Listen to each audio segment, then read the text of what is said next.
unity, cooperation, self-sacrifice, devotion. These may be regarded as exemplary qualities in all societies. Every human being would hope to live among individuals who possess these virtues. The film you are about to watch deals with just these examples of proper morality. Yet the heroes in it are not human beings at all.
The Middle East. It is not easy to survive in this hot, barren land. These tiny creatures known as Arab birds manage, however, to survive in these difficult conditions. Because they display amazing solidarity and cooperation among themselves, they do everything together, even bathing. After washing comes sunbathing.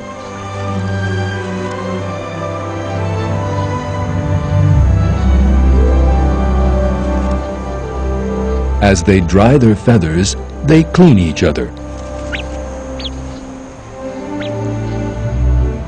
This is very important for their health. They look after one another, never getting tired or fed up. Work is divided between them. Finding food for their young, for instance, is a job they do communally.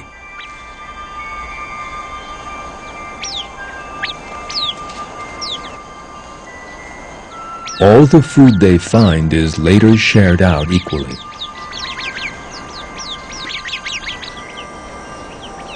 The defense of the flock is also shared out equally. Every bird takes its turn to stand guard in a treetop. When the time comes for the changing of the guard, the new sentry brings a quantity of food to the bird he is to replace, and then takes over. This duty is of vital importance to the group's safety.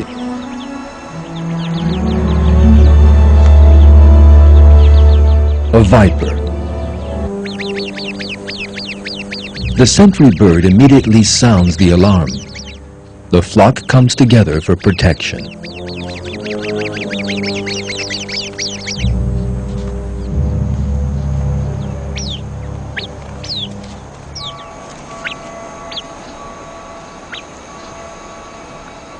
The birds also try to disturb the snake and distract it.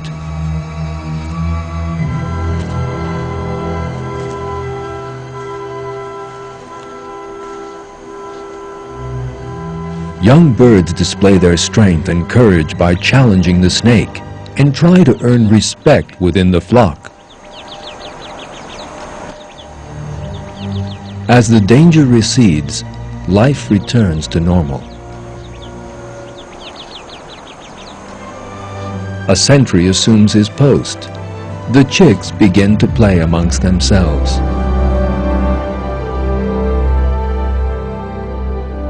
So how was it that these birds came to display such powerful cooperation?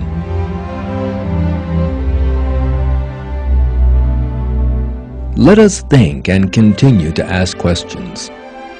The animals you are watching possess no consciousness.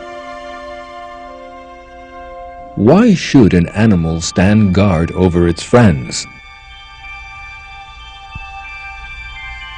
One would expect it to fly off and look for something to eat.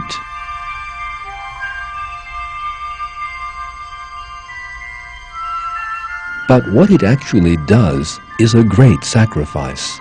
It stands guard like a soldier, seriously and determinedly, eating nothing.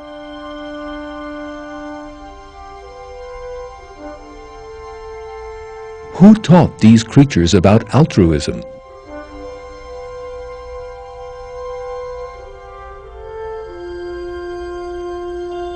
Who tells them to endanger their own lives for the sake of their friends?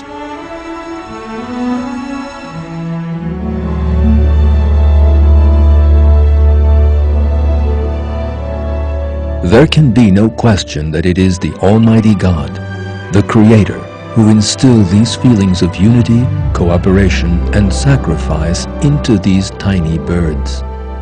As we are told in Surah 16 in the Quran, God inspires the requisite behavior in animals to keep them alive.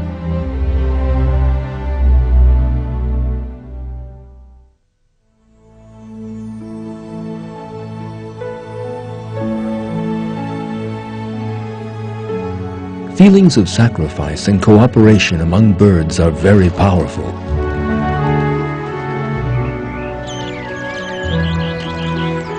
The solidarity and mutual assistance displayed by fieldfares are another miracle of creation.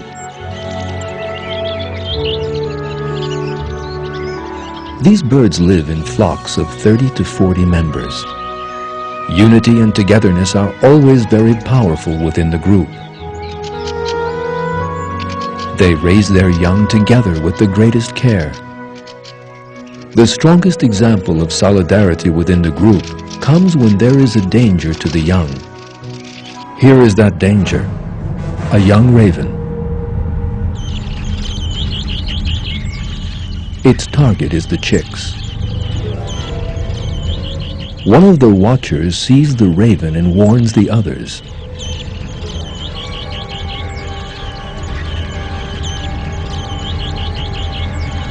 The group takes their stations and the defense force comes together.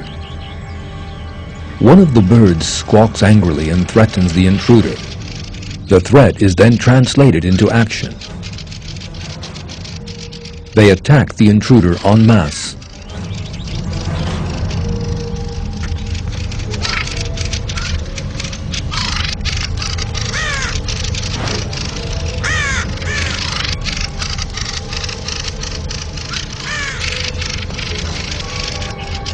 Stunned by the counterattack, the raven withdraws. But the fighters move in with all their might and bring the enemy down.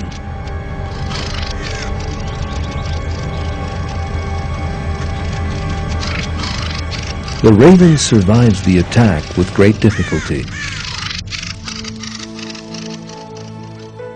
Communication, mutual assistance, and unity have saved the lives of their chicks.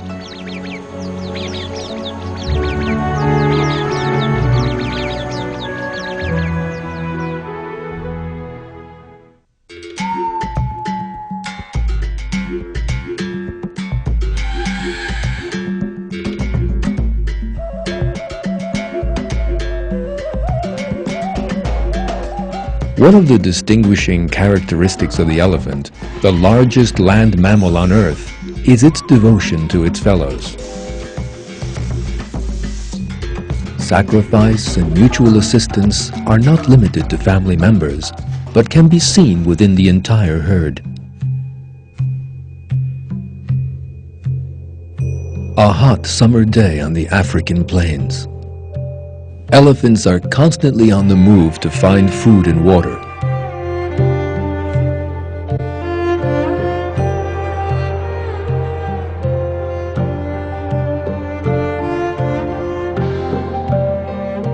This nearly dry lake is the only source of water around. Many other animals, from wild oxen to buffalo, share this water with them.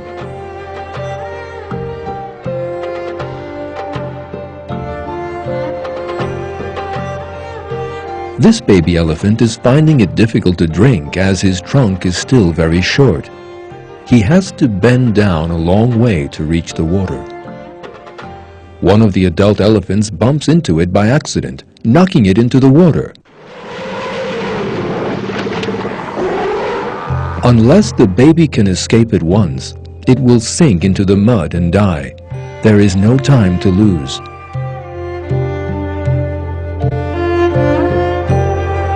The mother elephant kneels down and leans over the edge. She places her trunk under the baby and tries to pull it out.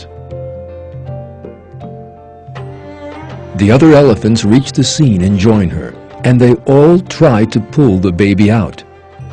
And a patient rescue operation begins. The sides are very steep. Some elephants, therefore, try to make a ramp to reach the baby by digging away at the edge. Others chase the buffaloes away from the scene. Because if a herd comes to drink near where the baby is caught, that will impede the rescue operation. Eventually, teamwork saves the day. The baby elephant is saved. Every elephant in the herd goes up to the baby and sniffs it with its trunk. This is a sign of affection among elephants.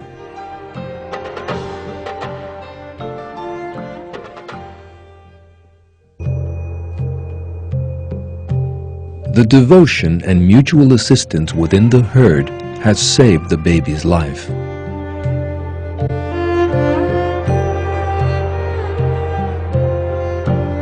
This astonishing devotion in living things is one of the miracles of God's creation. In one verse of the Quran, God informs us,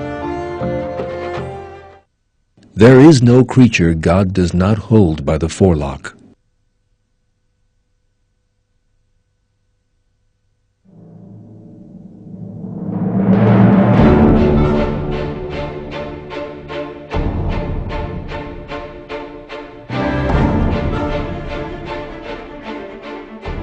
Every one of these large earthen towers is homes to creatures known as termites, which are similar to ants. Termites live in colonies made up of millions of individuals.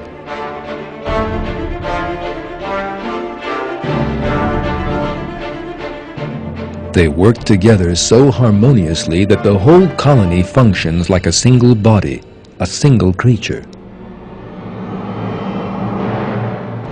These are worker termites. They are blind and deaf. As you can see, they mix pieces of earth with a special plaster and widen the walls of their nest.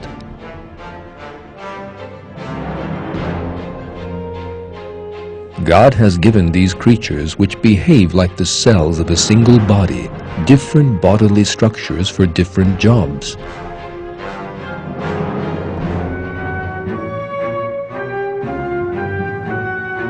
Workers are born with the necessary tools for construction on their bodies.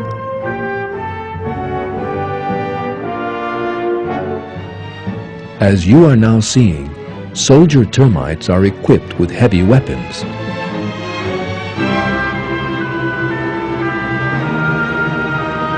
Termites grow fungi in underground storerooms down in the depths of their nests.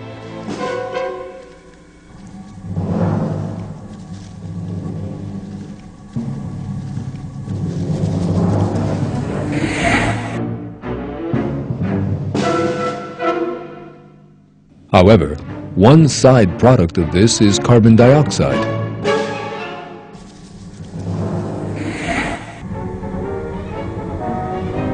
Unless the carbon dioxide can be eliminated from the nest, the termites will suffocate and die.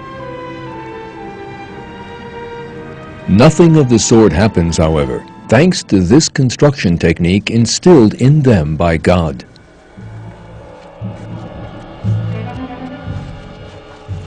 Tall chimneys that stretch up into the wind currents pull the stale air in the nest upwards and function as the colony's lungs.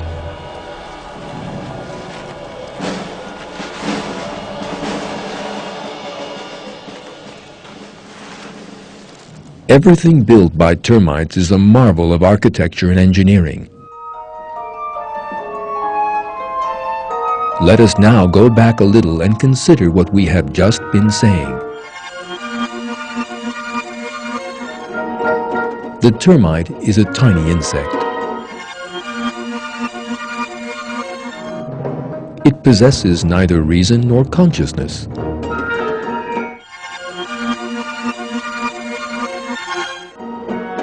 It is also blind and deaf. So how does this insect come by the knowledge to create a whole building? How does it know what its job is from among thousands of other termites?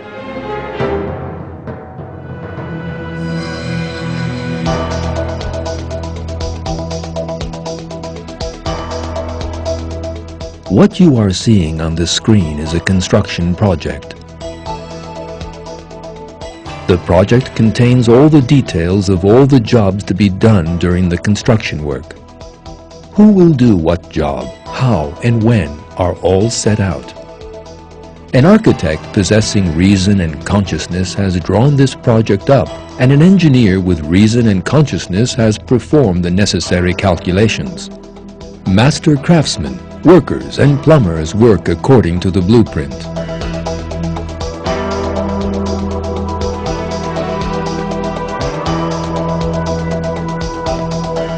They all study the blueprint and construction proceeds according to plan. At this point, let us carefully consider. The termites have no drawings in their hands. They cannot receive any training. They are not managed by a visible administrator. How is it then that thousands of termites can produce a building with such an incomparable design, all working together at the same time? Let us for a moment imagine people with no eyes or ears. Let us also imagine that these people had never had any training. Then, let thousands of these people start constructing a building at the same time, with no orders given to them and no descriptions of what they have to do. Furthermore, let us imagine that the building they create contains an incomparable plan and design. Such cooperation can only be accounted for by a will that controls all these people in a miraculous manner. The same thing applies to the termite. The way these deaf and blind insects operate as a single entity and eventually create flawless buildings demonstrates one clear truth. Termites are created by God, and it is He who inspires in them the tasks they perform. God reveals in one verse of the Quran that all praise belongs to God, the Lord of the heavens and the Lord of the earth, Lord of all the worlds. All greatness belongs to Him in the heavens and earth. He is the Almighty, the All-Wise.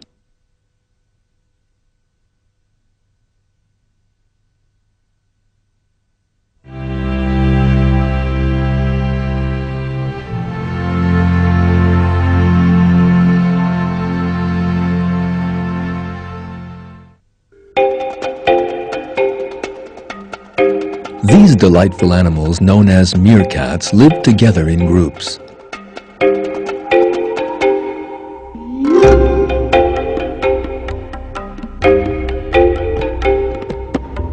And there is amazing solidarity between them. Solidarity is of vital importance because the region they live in is a very dangerous one. The worst danger of all comes from the sky.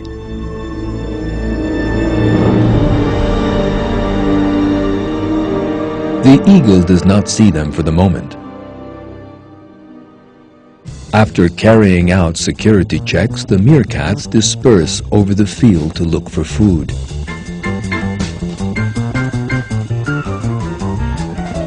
Every individual in this group has a different job. Some meerkats stand guard to protect the others. The meerkat you are watching is standing guard against any danger that might emerge from behind the bushes. Others endanger their own safety by standing guard in the treetops. They wait under the blazing sun, eating and drinking nothing. This time the eagle sees them.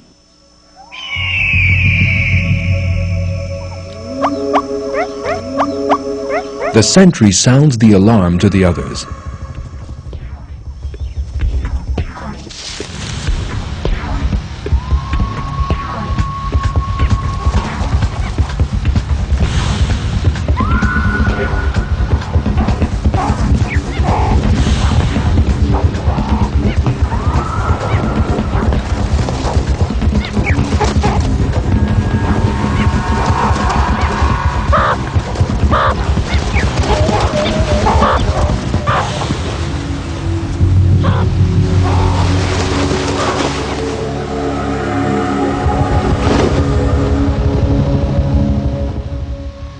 Cooperation and solidarity save the meerkats' lives. The group's most important duty is protecting and raising the young. Every day a meerkat stays by the nest and watches over the young.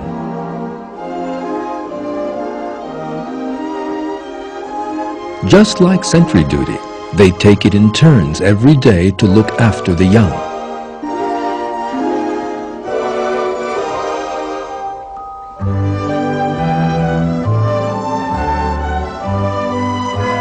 Meerkats do not hesitate to sacrifice their own lives for the young in the group at moments of danger. Here is an example.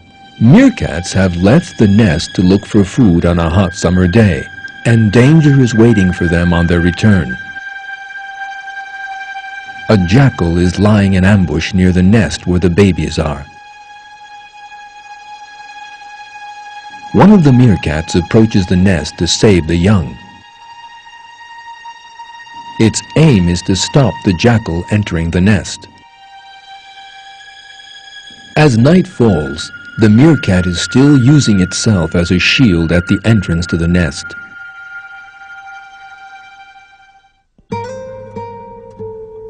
As day breaks, traces of a fierce fight in the hours of darkness can be seen.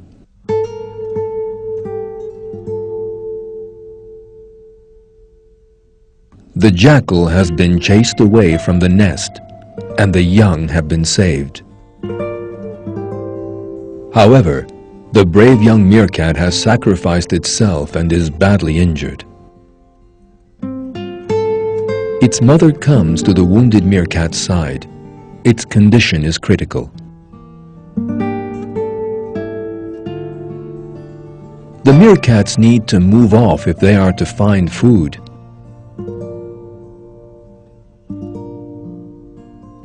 The injured meerkat is having great difficulty walking, however.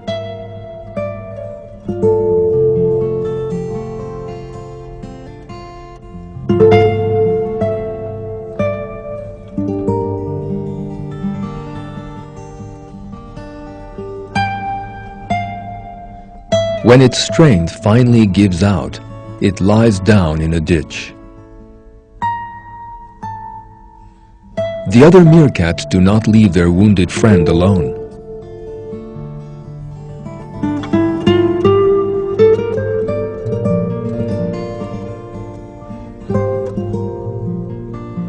In a demonstration of farewell and loyalty, they stay by its side until it breathes its last.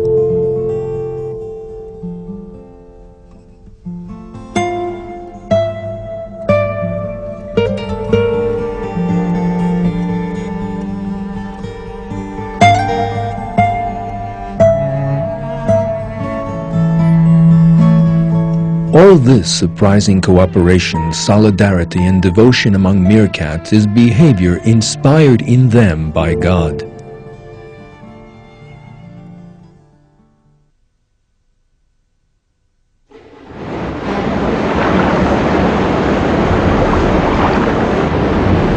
the banks of the River Nile. These waters and banks are very dangerous. Many dangers have to be faced in order to raise young here.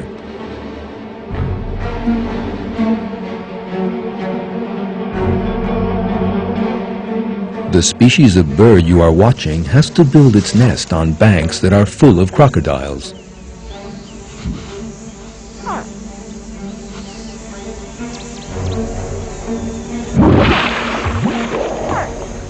It moves very slowly and tries to avoid attracting the crocodile's attention.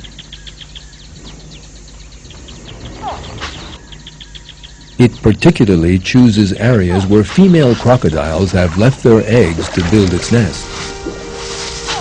That is because female crocodiles are very calm and docile during egg-laying time and do not represent a danger to the birds.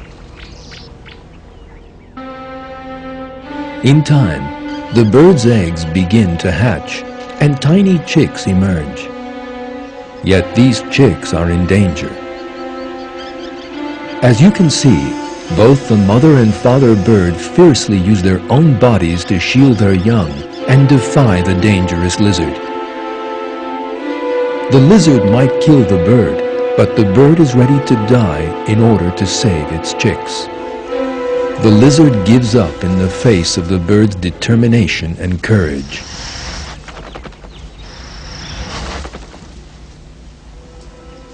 Things change when a hungry and aggressive male crocodile approaches the nest.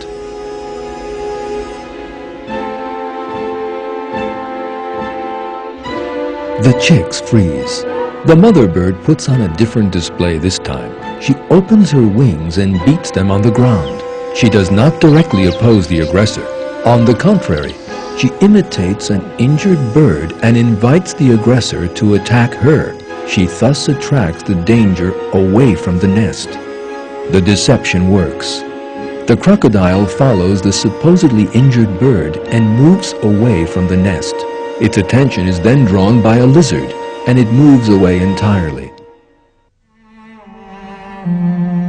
Thanks to the feeling of self-sacrifice inspired in them by God, the mother and father birds risk their lives to protect their young.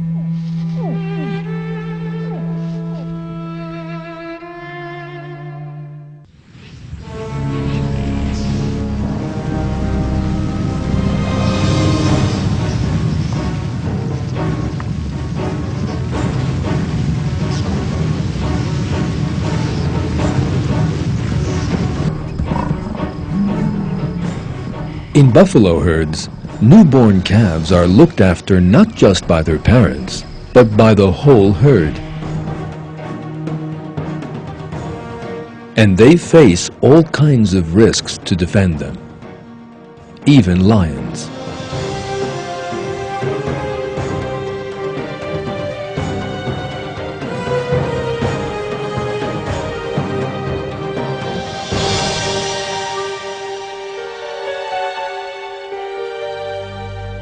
When lions approach, the entire herd sounds the alarm.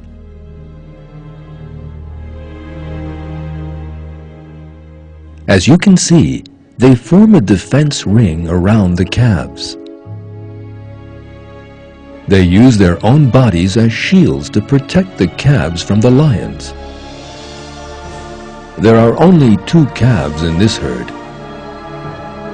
Yet not just their parents, but the whole herd risk their lives to protect them. These buffaloes could just think of running away and saving themselves. In that way, the lions would go for the calves who are left behind rather than the sharp-horned adults. In such a case, as claimed by Darwin's theory of evolution, the weak would be weeded out and eliminated while the selfish strong survived. But that is not what happens. The buffaloes do not abandon the helpless calves. Thanks to the feelings of self-sacrifice instilled in them by God, they protect the calves even at the cost of their own lives.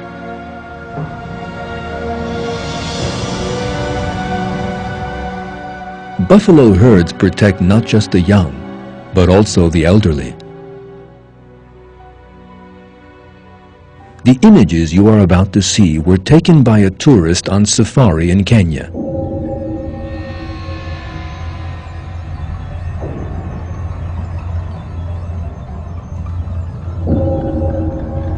A group of lions ambush an elderly buffalo that has moved away from the herd. It looks like death will be the inevitable result. But a miraculous event takes place.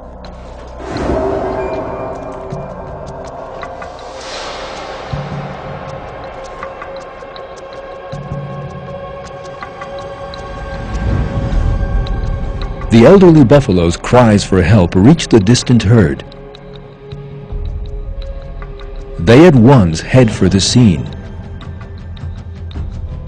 Then courageous buffaloes approach the lions in a threatening manner in order to rescue their companion. And the lions flee.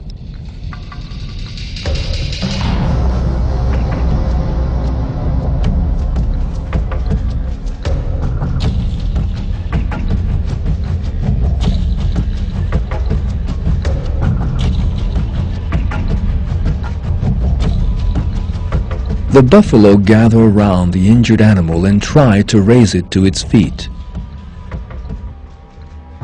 Minutes pass.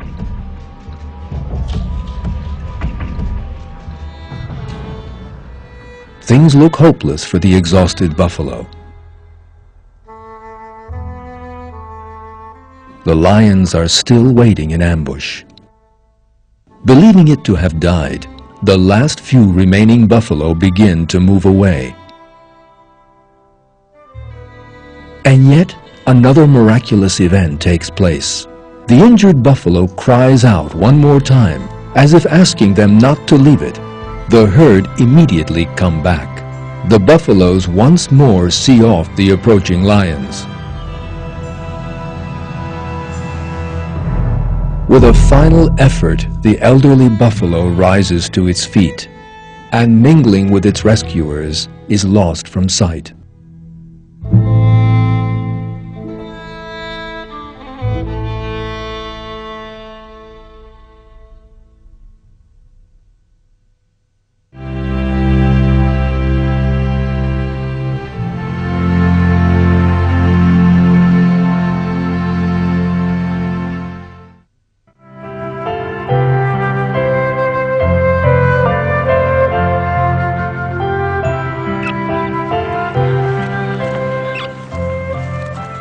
These are Australian parrot chicks. They came into the world 5 days apart from one another. So there are considerable differences between them. The first chick to hatch is much larger than the last. Yet the mother parrot treats them all fairly. Every chick is given as much food as it needs.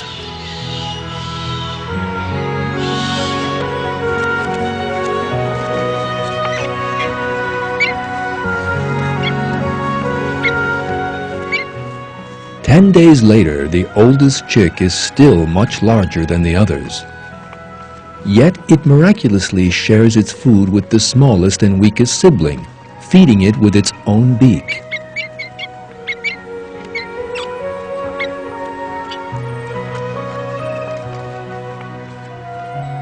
Why does that tiny chick make such a sacrifice? Why does it give its own food to its helpless sibling?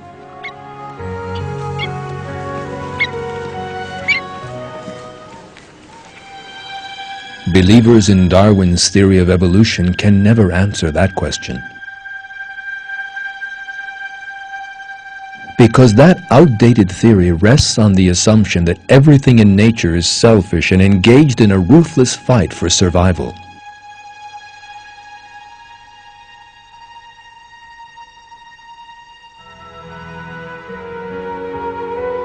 Yet, as we have seen, even a tiny chick shares its food with its weaker and helpless siblings when necessary.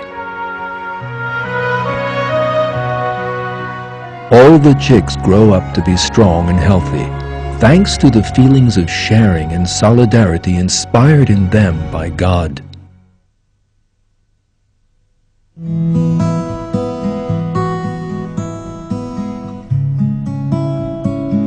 The woodpecker's beak is a magnificent drill. It first bores a hole in the tree with its beak and then puts an acorn in the hole for retrieval later in the winter.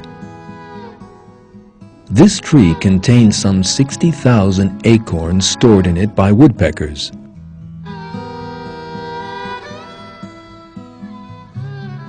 It is no easy job to make 60,000 holes in tree bark. Woodpeckers manage it, however, with great patience and devotion, and then fill the holes with acorns.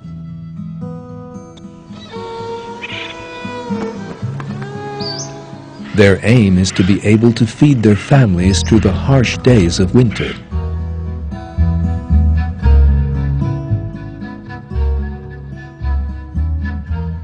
Young members of the family assist in these preparations. Every bird carries out its duty to the letter. Not one neglects to do so.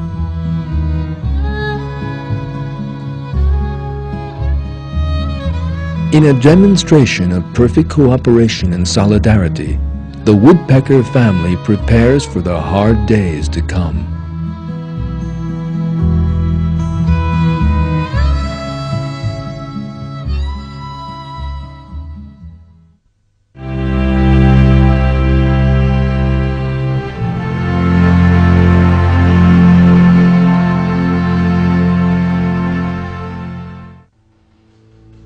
Another characteristic of living things that totally invalidates the theory of evolution is the surprising love and affection that can be seen in their behavior.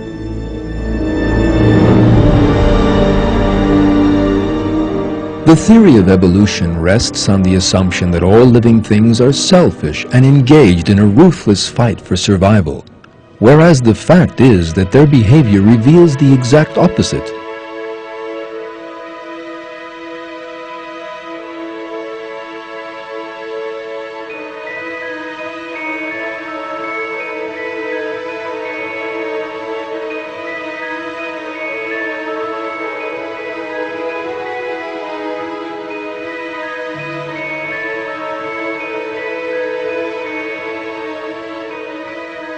This splendidly colored crested bird, for instance, clearly thinks very carefully about how to content its mate.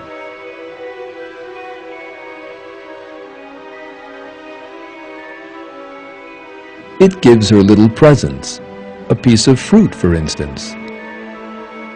Birds all over the world treat their mates in the same attentive manner. The guan bird in the Amazon jungle behaves in just the same way, as does the European goldfinch.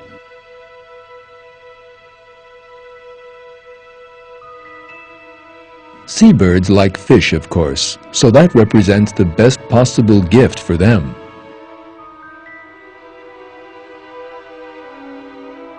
Grebes also like fish, but for the grebe an exchange of gifts is only the beginning. Couples decide whether they are suited by dancing. At the start of the dance, they imitate each other's movements.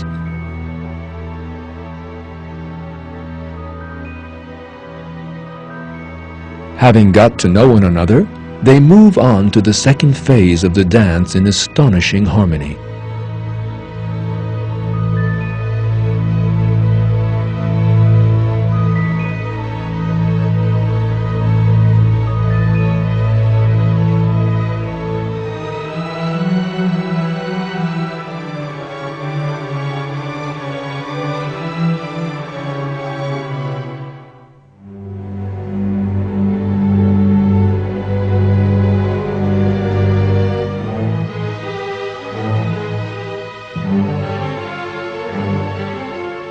This dance shows the neighborhood that a new family has been born.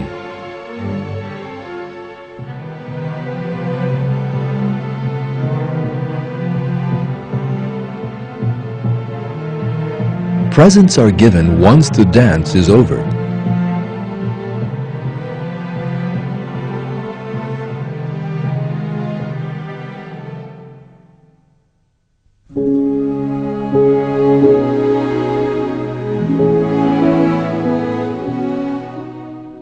The male seagull also gives his mate presents. After building their nest, the male and female begin caring for each other in the most attentive manner.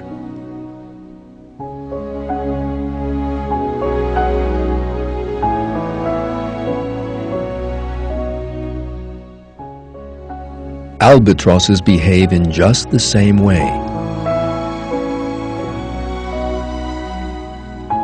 These great beaks are very sharp and a danger to other birds.